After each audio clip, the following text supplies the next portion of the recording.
토라에 대한 감사기도 하고 우리가 토라 공부하겠습니다. 토라에 대한 감사기도 합니다.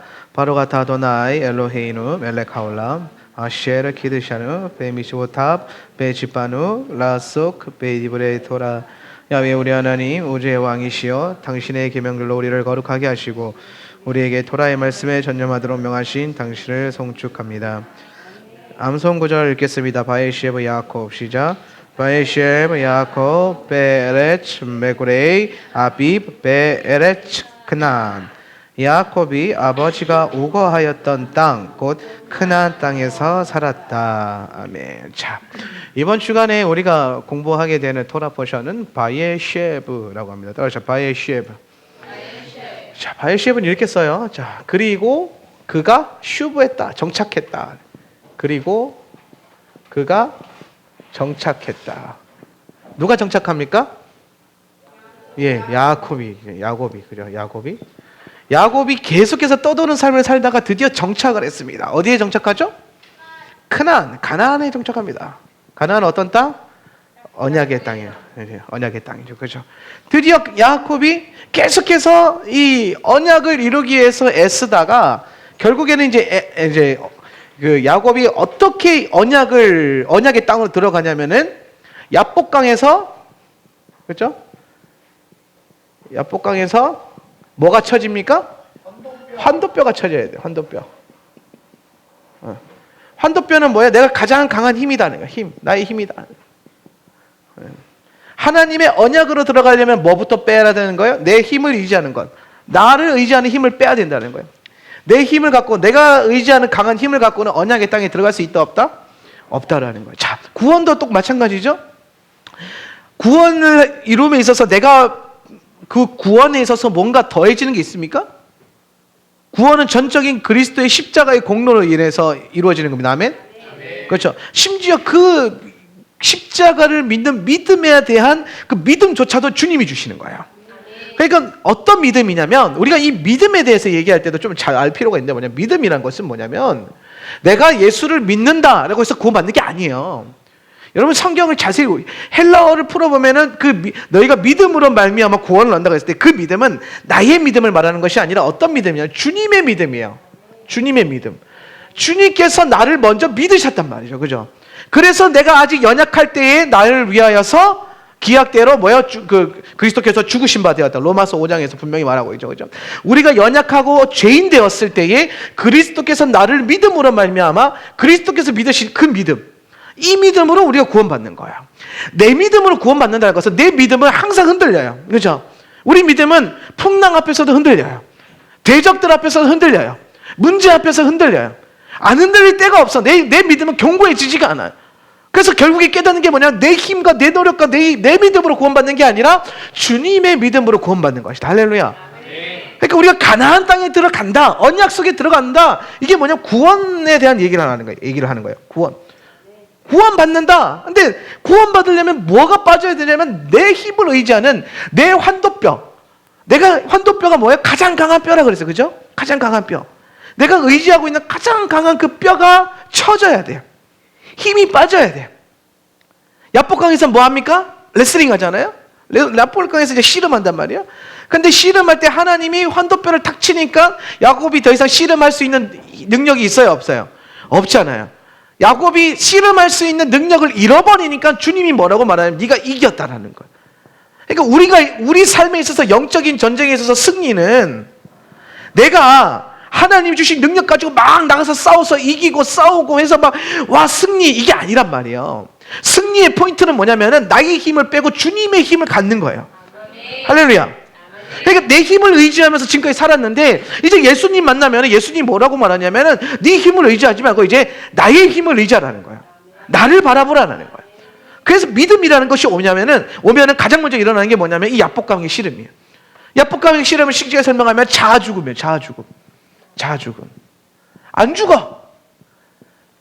주님은 죽어라 그러는데 나는 살겠다라는 거야. 이렇게 여러분 예수 믿어서 살겠다, 이게 틀린 거라니까요. 예수 믿었으면 죽어야 돼. 십자가에서 예수님이 죽은 것 같이 나도 죽고, 그리고 그 안에서 주님이 부활하신 것처럼 나도 부활해야 돼. 그래서 뭐 해야 되냐? 거듭나야 돼요. 이거를 중생이라고 해요. 중생. 중생. 십자가에서 내가 죽고 다시 태어나는 거, 다시 살아나는 거. 그래서 내가 이전과 전혀 다른 존재가 되는 것. 그래서 중생하면 뭐가 됩니까? 새로운 피조물이라. 할렐루야. 네가 새로운 피조물이 될 것이다 라고 주님이 말씀하신다는 거예요. 그래서 우리의 인생 가운데 하나님이 계속해서 씨름하게 하는 것은 뭐냐면은 아직도 네가 네 힘을 의지할 거냐. 그래서 끊임없이 하나님은 야복강과 같은 이 고난을 우리에게 주시는 거예요. 고난이 올 때마다 내가 또 이렇게 내 힘을 의지했구나. 또 저 고난이 올 때마다 또 내가 이렇게 내가 힘을 의지했구나. 그러면서 철저하게 뭘 붙들어요?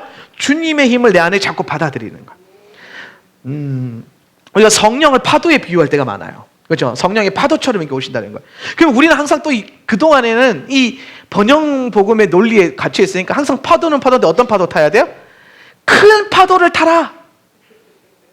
왜 굳이 큰 파도를 타요? 큰 파도가 몇 번 올까요? 파도가 여러 번 오는데? 굉장히 드물어요, 사실은. 파도가 하는 게 큰 파도가 언제 올지도 몰라.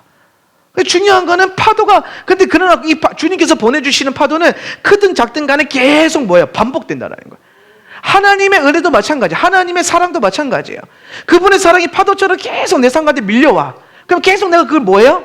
받아들여야 돼요. 계속 받아들이는 거예요. 매주 금요일 저녁이 되면 뭐가 옵니까? 샤밧이 우리에게 다가와요. 샤밧의 은혜가 막 물결처럼 쳐들어와. 그러면은 계속 내가 그걸 받아들이는 연습을 하는 거예요. 꾸준히 하나님을 받아들이는 연습을 하는 거예요. 그러다가 이걸 잘 하다 보면은 나중에 큰 파도가 오면 거기도 올라탈 수 있는 거예요. 작은 파도도 못 하는데 무슨 큰 파도를 타겠냐라는 거예요. 이거는 성경에서 뭐라고 말하냐면 네가 작은 것에 충성할 줄 알아야 큰 것에도 충성할 수 있다라는 거예요. 작은 것에 충성이 못 되는데 어떻게 큰 거에 충성되겠냐라는 거예요.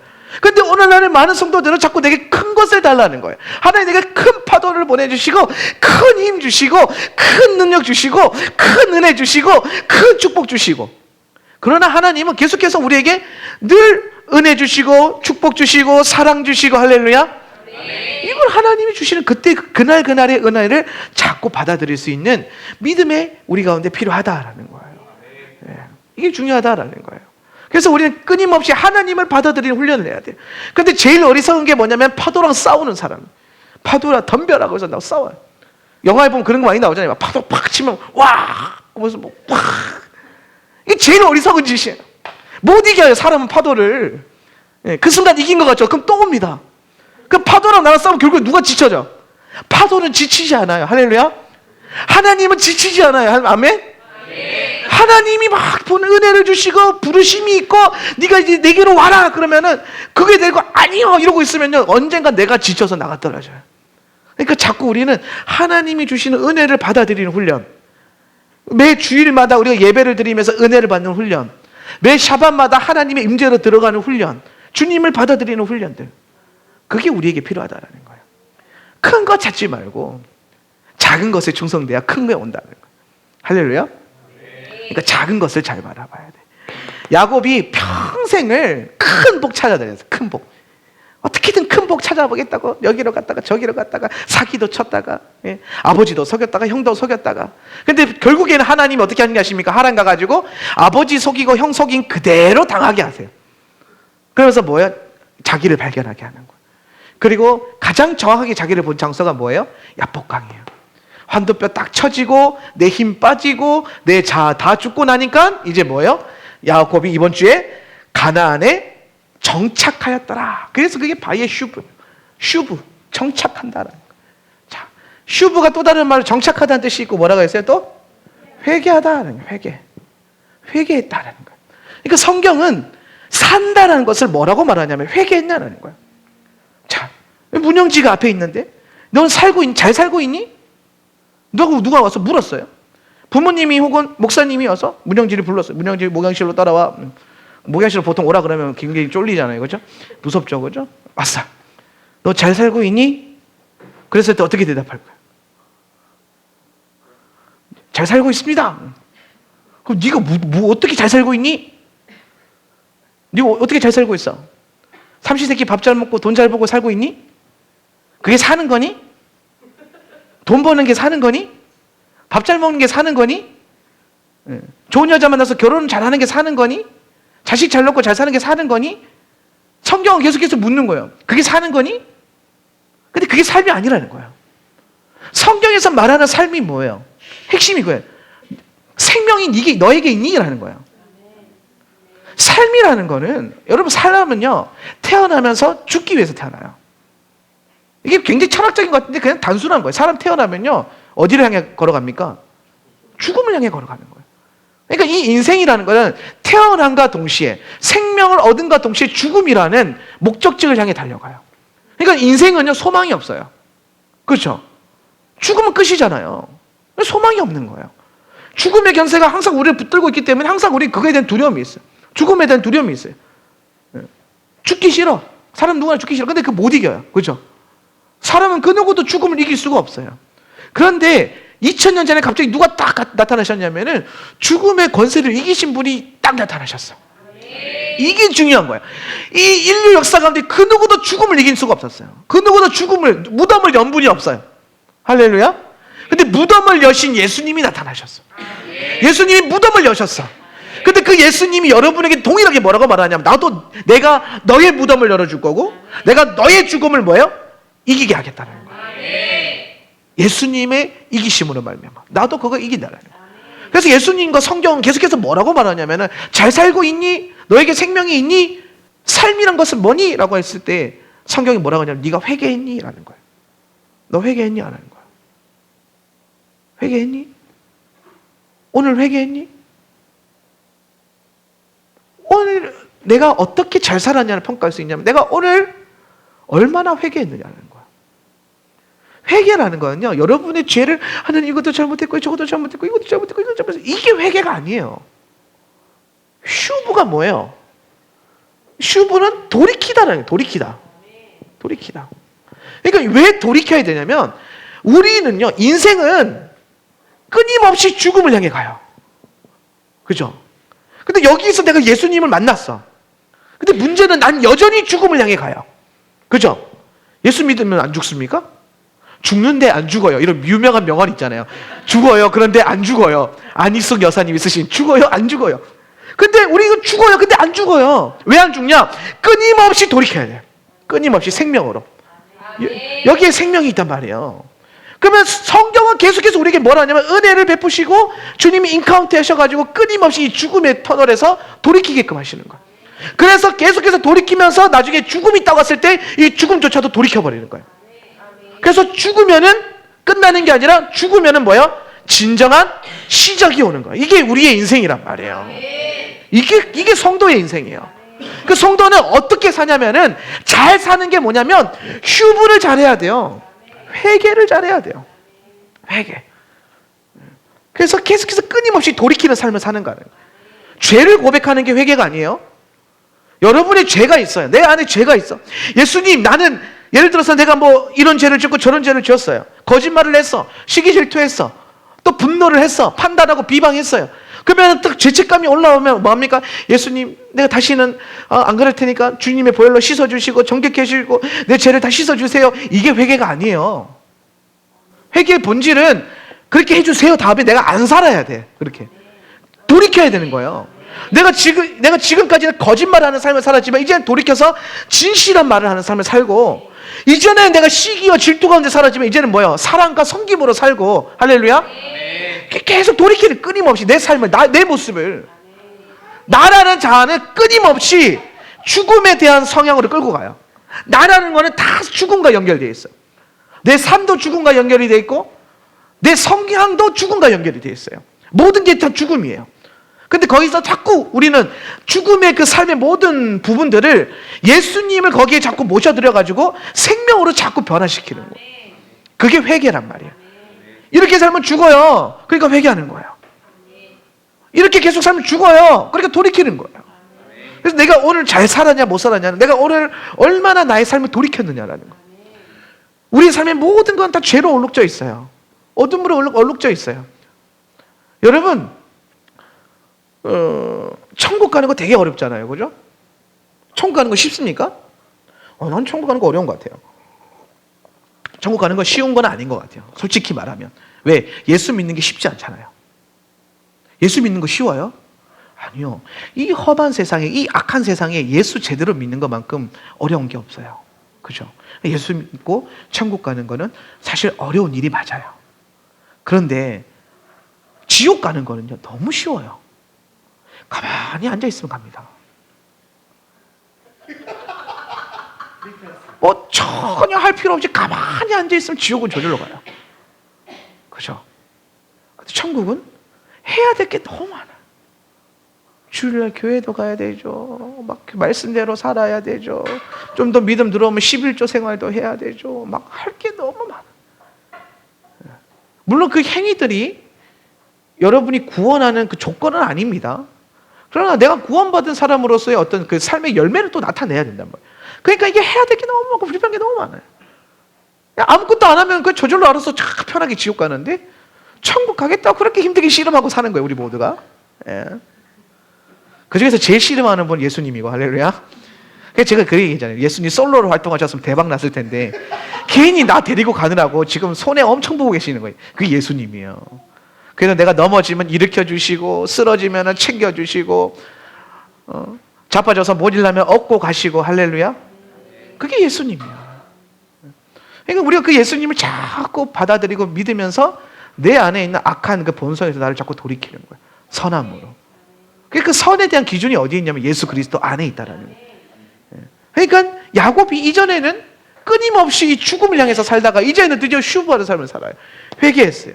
그때 본문에서 뭐라고 하냐면 야곱이 아버지가 우거하였던 땅 곧 크나안에 살았다라는 거예요. 자, 살았다와 우거하다는 거 틀려요. 개역개정 성경에서는 거류하였다, 정착하였다 이렇게 돼 있거든요. 그러니까 그러니까 야곱의 아버지가 누구죠? 이삭입니까? 확실해요? 확실합니까? 야곱의 아버지 이스하기 크나안에 우거했어요? 그렇지. 왜 아브라함이 아버지죠? 크나안에 거류했지, 그지? 창세기 보면 크나안에 거류한 사람은 아브라함이란 말이에요. 자, 이게 뭐냐면은 여러분 지나가는 유대인, 여기는 무슨 지나가는 유대인이 없어서 문제인데 이스라엘에 가서 지나가는 유대인 붙들고 네 아버지가 누구냐 그러면요 다 하나같이 에이브라함이라고 얘기해요. 아브라함입니다. 자, 로마서 8장은 사도 바울이 교회에게 쓴 거예요. 유대인에게 쓴 게 아니라 뭐라고 말하냐면은 아브라함은 믿음 안에서 모든 씨들의 아비가 됐다라는 거예요. 여러분의 아버지는 누굽니까? 아브라함이죠. 믿으십니까? 이거는 여러분 구약이 아니라 신약에서 말하는 거예요. 그렇죠? 모든 씨들의 아비가 누구예요? 아브라함이에요.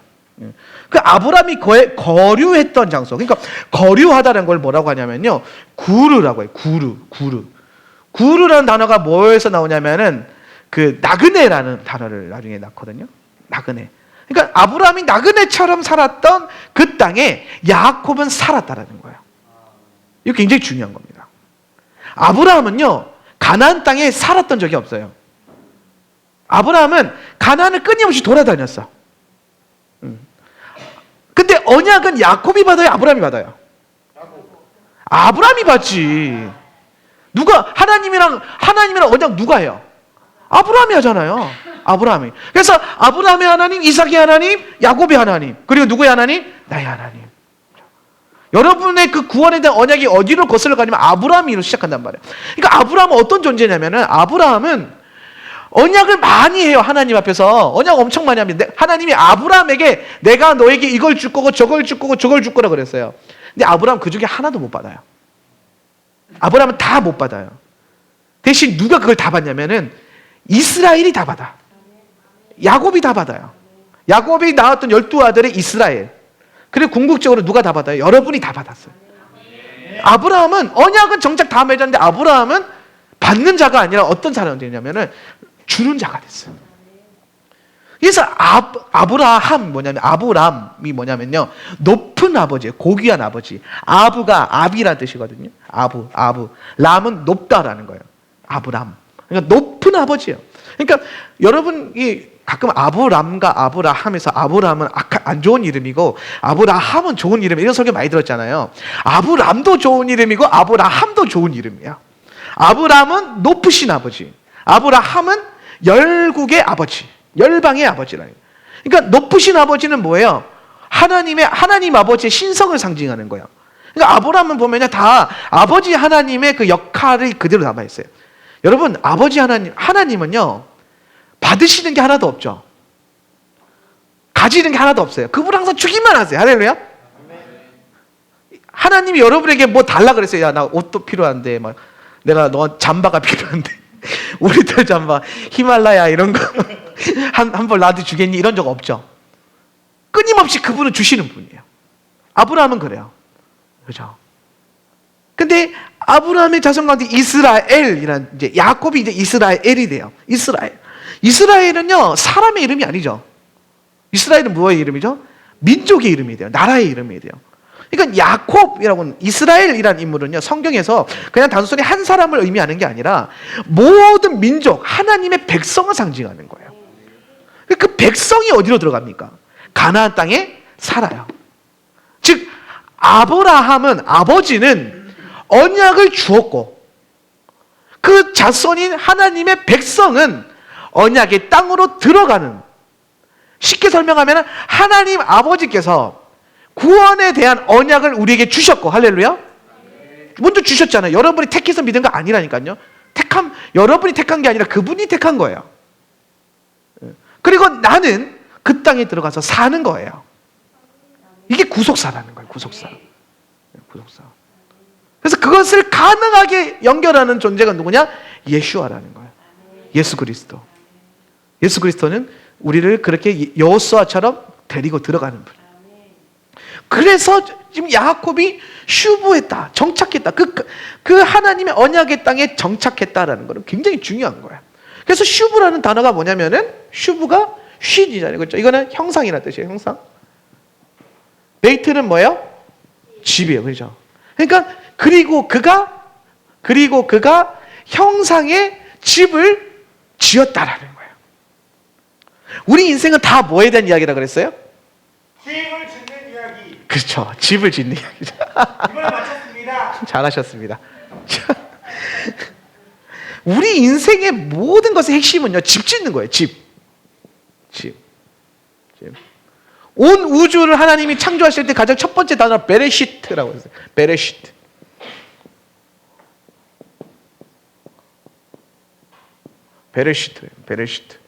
알레포가 조금 이상하긴 한데 이렇게 그냥 믿음으로 보세요.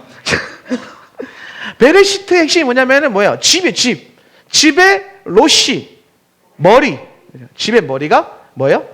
완성해야 된다는. 뭐로? 십자가의 손으로 완성하겠다라는 거예요.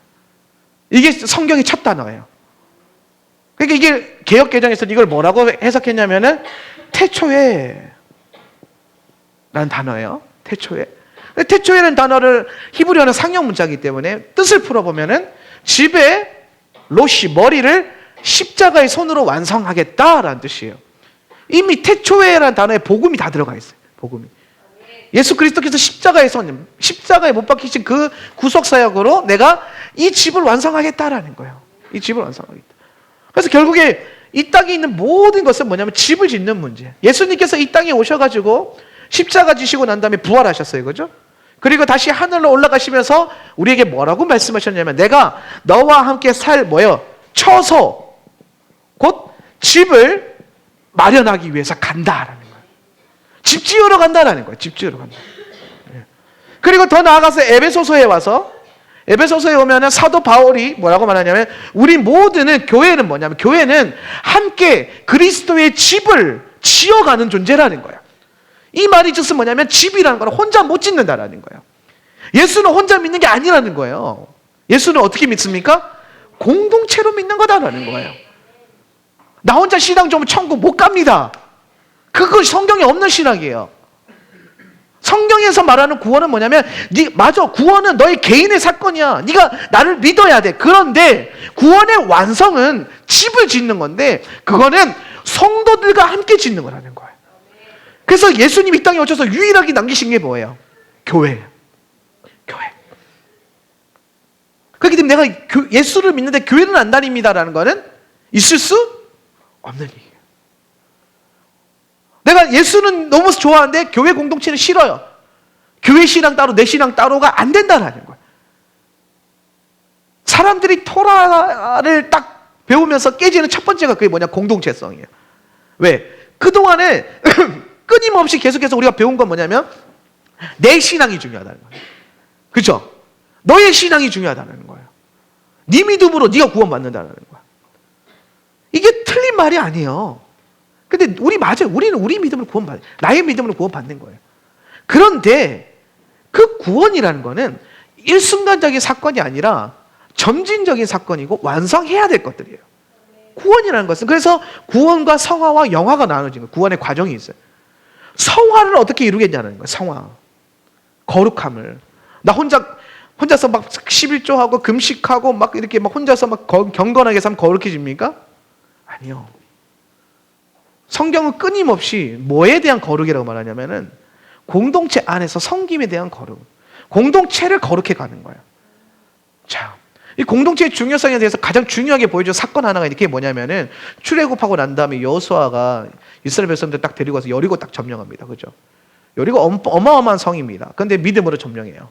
그 다음에 여리고보다 한참 떨어진 아이성 전투에 가는데 그 아이성 전투에서 처참하게 패배합니다. 패배의 요인이 딱 두 가지요. 첫 번째, 여호수아가 하나님께 묻지 않았다. 첫 번째. 여리고는 묻고 순종해서 걸어갔어요. 그죠? 그런데 아이성은 묻지 않았어요. 두 번째, 이스라엘 공동체 안에 누가 있었어요? 아간이라는 범죄자가 있었다. 아간 한 사람의 죄 때문에 수백 명이 죽습니다. 하나님 심판하세요. 한 사람의 죄는 한 사람만 치시는 게 아니에요. 공동체 전체를 치시는. 이거에서 이 사건이 뭘 말하냐면은 믿음이라는 것은 한 사람 한 사람의 중요한 게 아니라 그 한 사람 한 사람이 모여서 형성된 그 공동체, 교회잖아요. 교회. 그 교회가 중요하다는 거예요. 교회. 물론 이 말이 교회만 다니면 다 교회 전체가 구원받는다 이런 뜻은 또 아니에요. 그렇죠? 또 그건 또 달라. 그러니까 사실 구원이라는 관계, 그건 굉장히 복잡한 거예요. 개인적이면서도 공동체적이고, 공동체적이면서도 개인적인 거예요.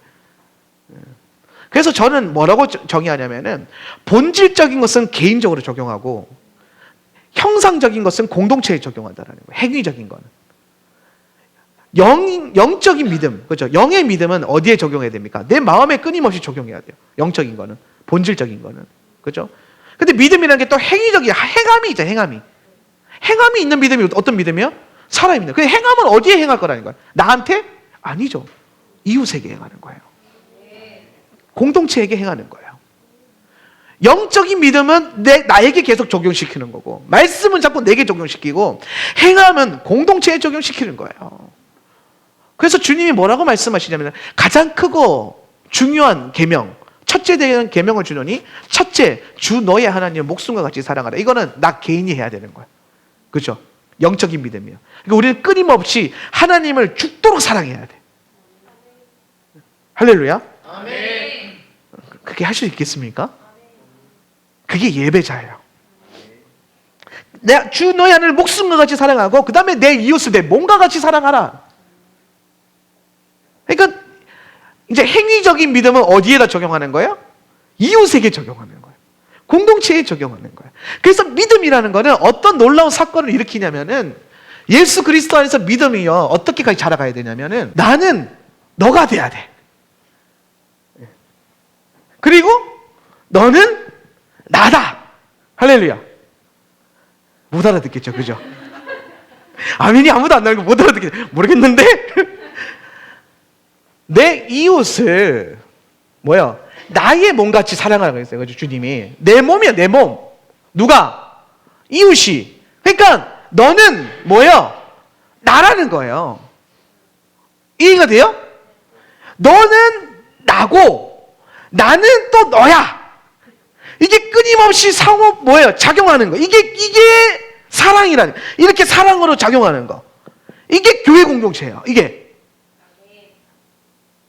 그러니까 얘가 나니까 얘가 필요한 거를 내가 알았어. 그럼 뭐 해줄 수 있어요? 줄 수 있어요. 예를 들어서 여러분, 제가 여기 가디건 여기 빵꾸가 났거든요. 그래 사달라고 하는 거 아니에요. 오해하지 마세요. 뭔 말을 못 하겠어.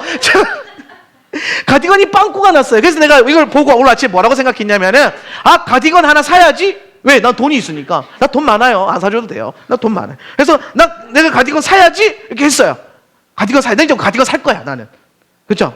근데 내가 영지랑 이렇게 같이 막 이제 뭐 볼링 치고 게임하고 막 있었는데 영지가 여기 옷에 탁 뜯어진 걸 봤어. 야, 너 옷 빵꾸 났어. 그러네? 예.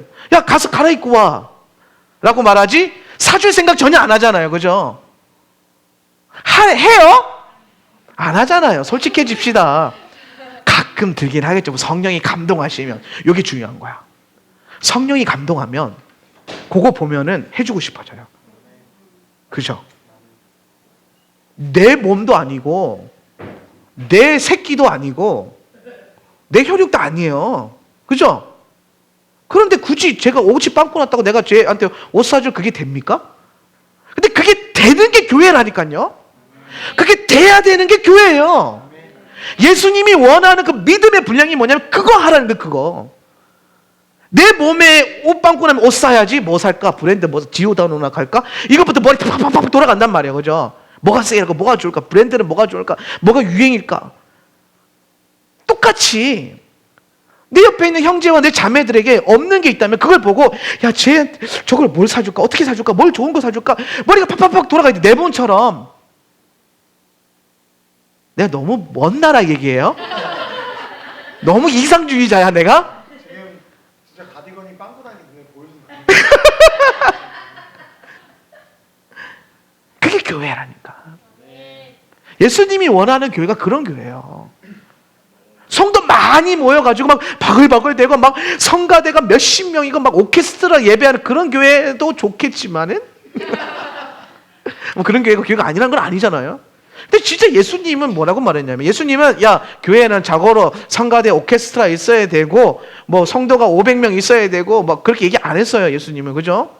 두세 사람이 모인 곳에 내가 너와 함께 하리라. 교회에 최소 단위는 두 사람이에요. 제가 하나님 앞에 이제 이 무지개 언약교회 제가 여기 교회 서귀포에 27살에 개척하러 내려왔잖아요. 내려오면서 딱 하나 다짐한 게 있어요. 그게 뭐냐면 한 명의 성도라 해서 있으면 나는 여기를 안 떠날 것이다. 떠나지 않을 것이다. 왜 그 한 명의 성도를 얘기했냐면은 예수님이 뭐라고 말하냐면 두세 사람이 모인 곳에 내가 너와 함께. 그러니까 나는 주님이 함께하는 곳에 떠나면 돼요, 안 돼요? 그게 주님이 함께하는 곳을 떠나는 게 지옥이에요. 그게 지옥이에요. 그죠? 예수님 없는 곳이 지옥이에요. 그래서 주님은 끊임없이 우리에게 뭐라고 말하냐면은 너희가 내 이웃을 내 몸과 같이 사랑하는 것. 그러니까 나는 이게 세상 노래 중에 나는 네가 되고 너도 내가 될 수 이게 복음적이잖아요, 그죠? 이게 뭐죠? 서시인가? 서시 신성호의 서시. 나는 네가 되고 너는 얘는 예수 믿어요? 신성호 씨가? 근데 복음이 그거라니까. 네가 되고 네가 내가 돼야 된다는 거예요. 요거요 똑같이 또 하늘에도 적용되는 거예요. 내가 예수님처럼 되고, 그렇죠? 예수님이 나처럼 되셨잖아. 예수님이 이 땅에 육신으로 오셨잖아요. 나처럼 된 거예요. 그 예수님이 뭐라고 했는데 나를 닮으라 그랬단 말이에요. 나는 예수님처럼 돼야 돼. 그리고 더 나아가서 너는 내가 되고 나는 네가 되는 거. 그래서 너는 나야. 이게 어떻게 가능하냐면 사랑 안에서 가능해지는 거예요. 사랑하니까. 그러니까 이 성경 전체는 계속해서 뭘 얘기하냐면은 주님을 사랑하고 네 이웃을 사랑하는데 어떻게까지 사랑하냐면은 목숨 걸고 네 몸처럼 사랑하라는 거예요. 그렇게 사랑하지 못했던 것을 회개합니다. 난 참 회개가 빨라.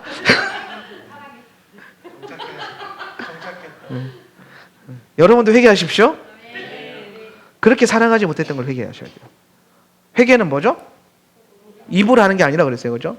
돌이키는 거예요. 이제는 내가 너를 내 몸처럼 챙기겠다라는 거예요. 그래서 사도행전 2장에 보면은 초대교회가 어떤 일을 하냐면은 날마다 모이기를 힘쓰고 성전에서 모이기를 힘쓰고 떡을 떼며 집집마다 그 뭐죠?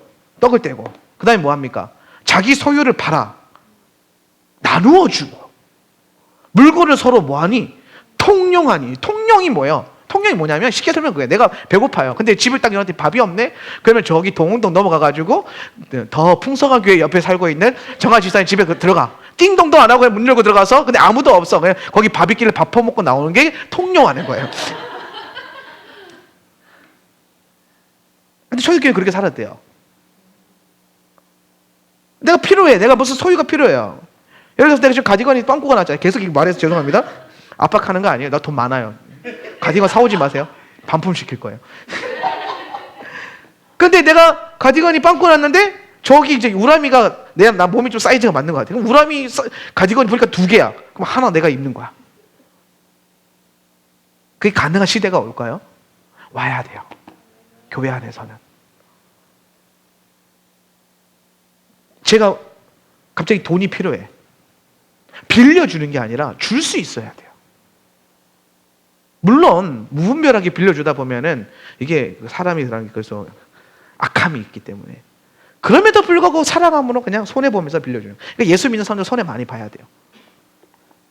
예수 믿어서 손해 좀 봐야 돼. 아멘 하기 싫은 거 알지만은 어떡하겠어요. 그게 복음인데. 우리가 돈이 없나 봐요. 우리만 지금. 그게 복음이라는 거예요. 복음. 그러니까 이 복음이라는 거는요. 예수님이 이 땅에 복음을 들고 왔을 때 어마어마한 센세이션이에요. 왜냐하면 그 시대는 주인과 노예가 있었잖아요. 주인과 노예. 근데 이 주인과 노예가 교회만 오면 어떻게 됩니까? 형제가 돼요.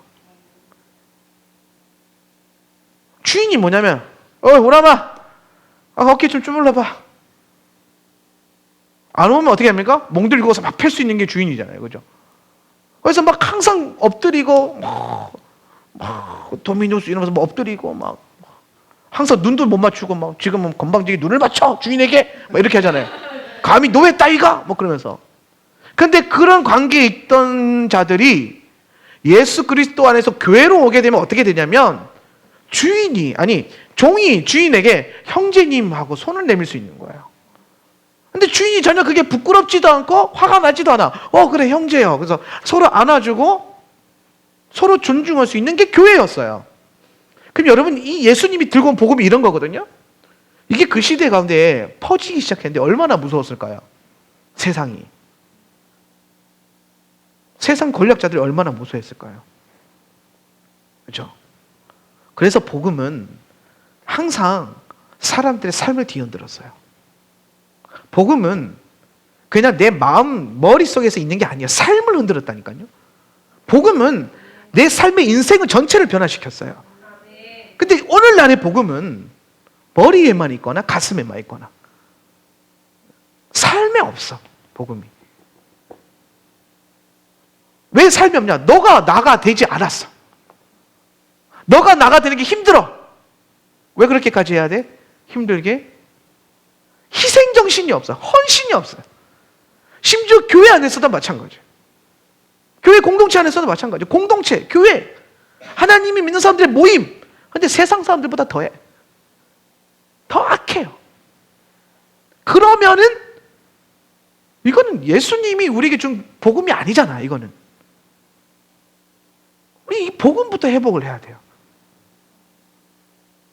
토라는 무엇을 위해서 있냐면은 복음을 복음답게 하기 위해서 토라를 배우는 거예요. 오늘 이 바이에슈브라는 한 단어에서 우리가 살아야 될 것이 무엇인가에 대해 배웠어요. 그렇죠?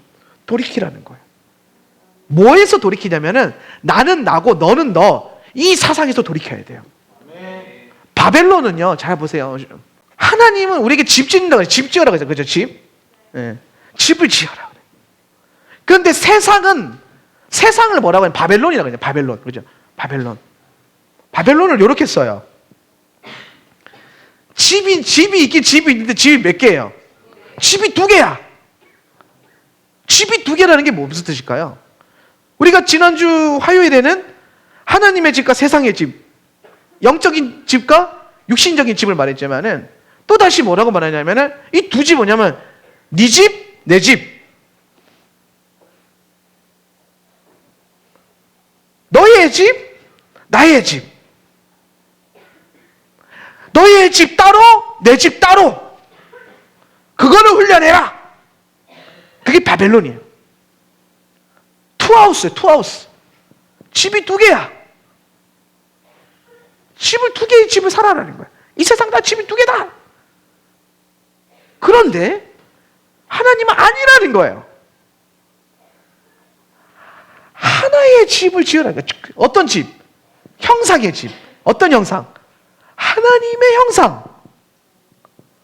여러분, 하나님 형상이 있어요, 없어요? 있습니다. 네? 하나님 형상이 어디 있어? 하나님 형상을 만드셨는데. 네가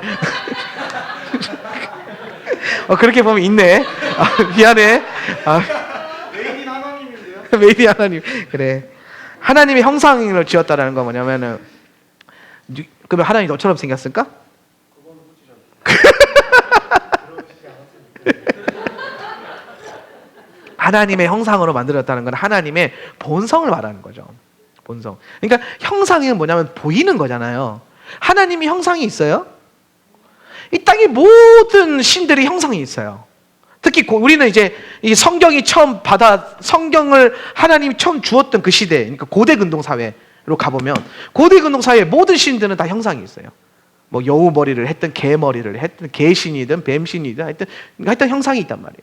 근데 야훼는 형상이 없어요. 그래서 야훼는 하나님이 어디 있습니까? 라고 했을 때 야훼는 형상을 주지 않고 뭘 주셨냐면 말씀을 주셨어요. 하나님을 보여주세요. 그랬더니 야훼께서 뭘 주냐면 나는 나 그러면서 말씀을 주셨어요. 말씀은 눈에 보여요, 안 보여요? 안 보이잖아요. 그죠? 보이지 않는 말씀을 주셨단 말이에요. 그러니까 하나님의 형상은 보이지 않아요. 하나님 형상이 없어. 근데 하나님이 또 형상이 있었던 때가 있었어요. 하나님의 형상이 있었던 때가 언제예요? 그렇죠. 2000년 전에 예수님이 땅에 오셨잖아요. 예수님은 형상이 있으신 하나님이에요. 형상. 그러면 하나님의 형상이 없는데 형상이 있어요. 누구? 예수. 예수가 하나님 형상이에요. 예수님이 하나님이에요. 아멘. 그 형상의 집을 지으라는 건 뭐냐면 슈브. 형상의 집을 지으라는 것은 예수님의 집을 지으라는 거예요. 예수님의 형상을 닮은 예수 닮은 집을 지으라는 거예요. 예수 닮은 집. 교회는 예수가 닮은 집이 돼야 돼요. 교회는 예수 닮은 사람들의 모임이 돼야 돼요. 그러려면은 어디서 슈브해야 되냐? 어디서 돌이켜야 되냐면은 바벨론 시스템에서 돌이켜야 돼요. 바벨론. 집 두 개. 두 집 지고. 주님이 한 집을, 형상의 집을 지어라. 네 집, 내 집. 이거부터 깨야 돼요. 그래서 예수를 처음 만나고 성령 받았던 초대교회 성도들이 가장 먼저 한 게 뭐냐면은 내 집, 네 집을 허물어 버린 거예요. 물고 서로 통용하고 내 소유를 팔아서 가난한 자들에게 다 나눠주고. 이게 뭐예요? 내 소유, 네 소유를 깨겠다라는 거예요. 네 거, 내 거, 내 거, 네 거. 가끔 우리 와이프들이 보면 네 거, 내 거, 내 거, 내 거 이렇게.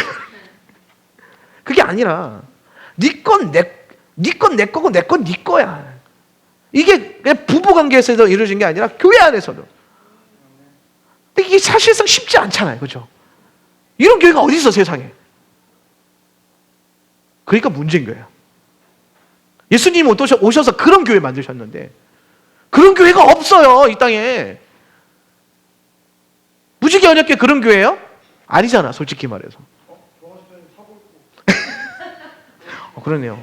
사골 구워가지고 갖고 와서 네가 먹는 사골 내가 하긴 그 사골 똑같은 사골로 하셨죠? 뭐 집에서 먹는 사골 또 좋은 특 A 그런 거 아니죠 그냥. 네 사골 내 사골 똑같아 그리고 이런 게 자꾸 와야 돼 교회는. 이게 교회는 그런 냄새가 나야 돼요.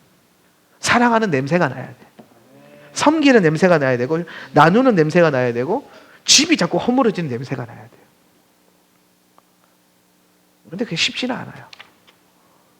그러나 쉽지 않다고 해서 꿈을 안 꿉니까? 꿔야죠. 야곱이 슈브하는 삶을 살 수 있었어요. 처음에 야곱이 얼마나 교활한 사람입니까? 근데 야곱이 뭐 때문에 저 이스라엘을 이루고 슈브하는 삶을 살게 됩니까? 하란을 떠날 때 베델에서 꿈을 꿉니다. 야곱이 꾸고 싶은 꿈이 아니에요. 누가 주신 꿈이요? 하나님이 주신 사다리의 꿈. 하나님이 주셨어요. 그 꿈. 교회에 대한 꿈. 하나님이 주시는 거예요. 네 집과 내 집이 허물어지고 너는 내가 되고 나는 네가 되는 그거. 그건 주님의 꿈이에요. 예수님의 꿈. 그리고 우리는 언젠가 주님이 이 땅에 다시 오셔서 재림하셔서 그분의 나라와 그분의 왕국을 완성하실 때 진짜 그 나라를 보게 될 겁니다.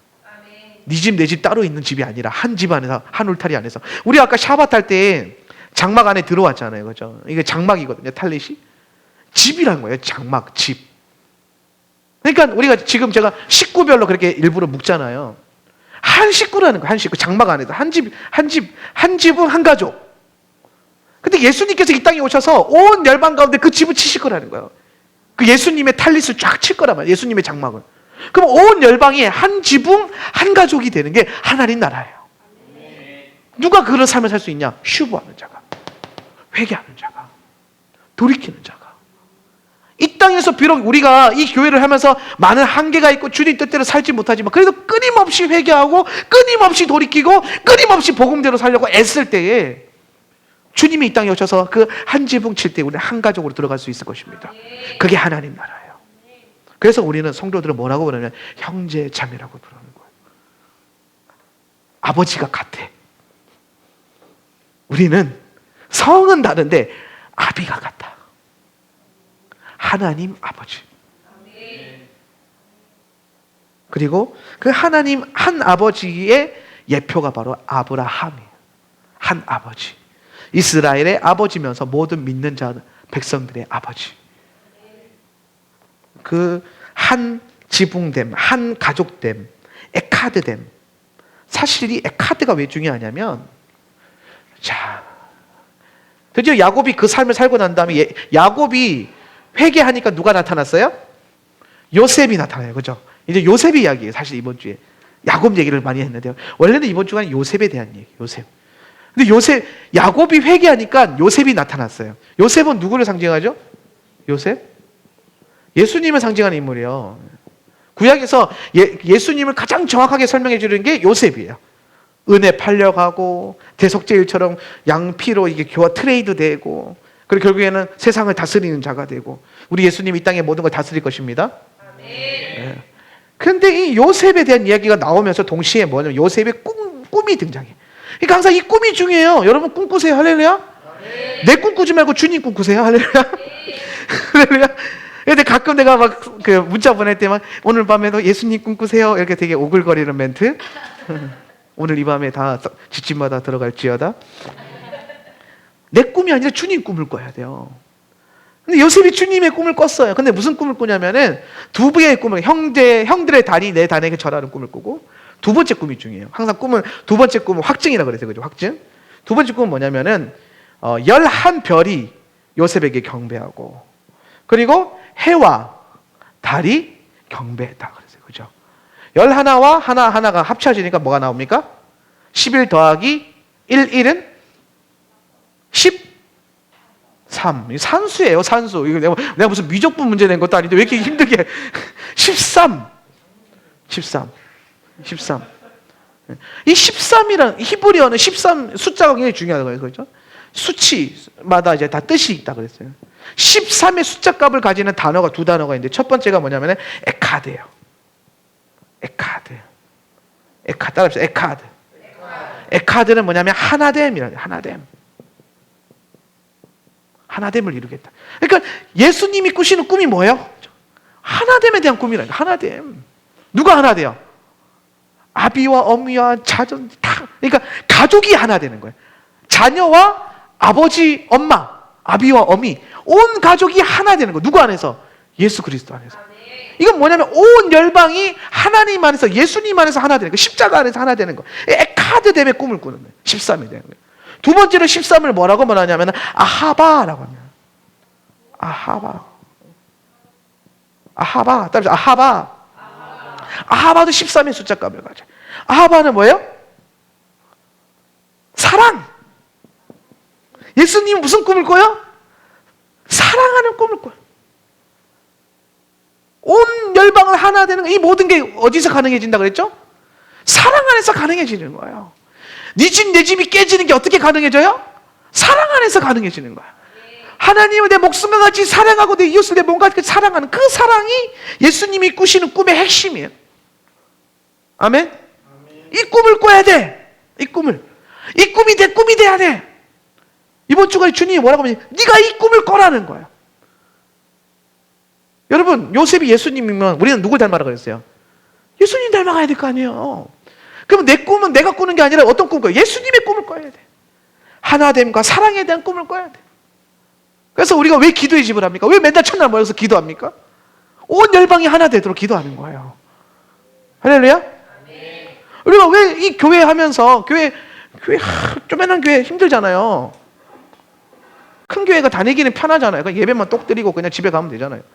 근데 작은 교회는 뭐 눈치도 많이 보이고 해야 될 것도 많이 보이고 막 우리 아버님은 우리 처음 왔는데 오셔서 공사부터 하시고 쪼매난 교회는 그래요. 원래 쪼매난 교회는 눈에 다 밟혀. 뭐가 이게 막 뭘 해야 될 것 같고 막.